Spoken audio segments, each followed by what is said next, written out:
Checking in with Putnam County Homecare and Hospice. Joining us today, we have got the marketing manager, Derek Buss, and thanks for joining us.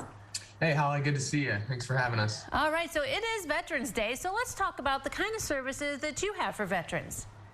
Sure. So veterans that come on our services, once we're notified that they're veterans, we give them a little ceremony type deal. We go to where they're staying and we get them a little plaque, little frame certificate. Just shows our appreciation when they serve type of deal. And we also present them with a handmade quilt. So we like to show our appreciation in that way for them. That's nice. That's a wonderful thing to do for veterans. Yeah, and it really is. And they deserve all the credit and appreciation for all the sacrifice that they've given us in our country. So exactly. All right. So let's move on. It's National Home Care and Hospice Month.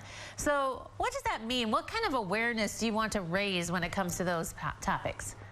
I think the big awareness, especially in this year, would be just appreciation for home health and hospice workers for all they've been through. Man, you know, they can't get enough credit. They're the frontline workers that you hear about and have been really carrying us through this whole situation. So that's probably the biggest part, appreciation that we want to show during the month of November, and also just the patients too. That choice to stay home, be independent, and get care right in their home. I think they deserve some appreciation and credit for that too.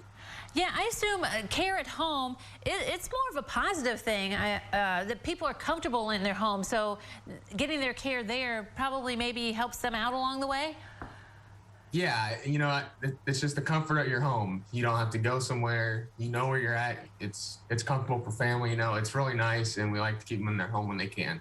Right, yeah. And so I assume there are different options for that kind of service, and that you guys can help out with that?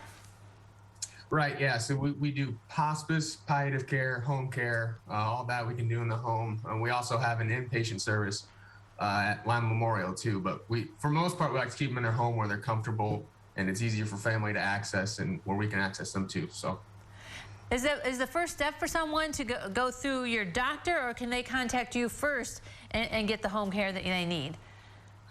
Usually, yeah, they go through a physician or a doctor, and then they can get referred to us, and then that's when we set up and get out to their home and help them out with whatever they need help with.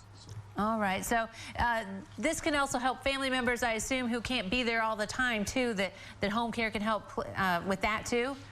Right, yeah, home care and especially hospice, we have a good training program that sets them up, lets the family help out when we can't always be there 24/7. But we train the family members that are around and that can help them out with that stuff. That's really easy to do in the home. We just go through a little quick training with them, make sure they can do everything that the patient would need when we can't be there all the time. So. All right, a lot of services that you provide. Derek, thank you very much for joining us today. Hey, thanks, Holly. All right, don't go away. Noon Edition continues in a moment.